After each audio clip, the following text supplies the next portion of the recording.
Magandang araw ng enrollment sa ating lahat. Ngayon ay pag-uusapan natin ang mga proseso kung paano isasagawa ang enrollment sa ilalim ng new normal. Here's our enrollment process for school year 2020-2021.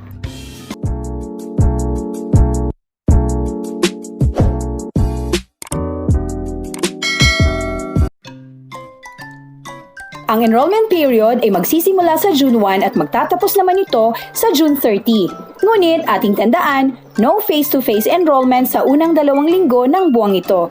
Bata ito sa DepEd Order No. 8 Series of 2020. Hindi kailangan pumunta ng mga magulang sa mga paaralan. Upang masunod ang safety measures na pangunahing layunin ng DOH at IATF, ipapatupad ng Department of Education ang remote enrollment. Para naman sa grade 1 to 12 learners, tatawagan ang mga pupils ng kanilang mga previous advisors sa pamamagitan ng cellphone or Facebook Messenger o anumang mga paraan para makontak sila.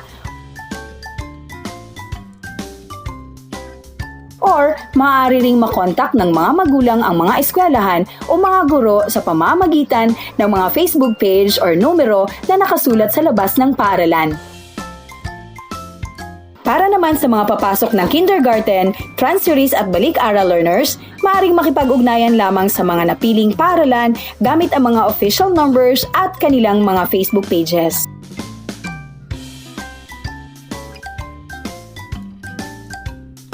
Para naman sa ating ALS enrollees, maaaring mag-enroll sa ilalim ng ALS program. Makipag-ugnayan lamang sa mga paaralan o barangay na may community learning center sa pamamagitan ng online o physical.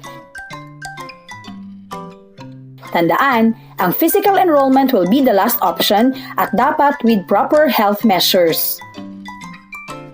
Starting June 15, maaari nang ma-access ang Printed Learner Enrollment and Survey Form or LESF sa mga eskwelahan at mga barangay. At pagkatapos itong ma-fill up, maaari rin itong ihulog sa ating mga drop boxes na makikita rin sa mga nasabing lugar. That's all, kaguro. Ibahagi natin ito sa ating mga magulang para sa kanilang karagdagang kaalaman. And please subscribe to our channel and click the notification bell para updated kayo sa aming susunod na mga videos. Maraming salamat po.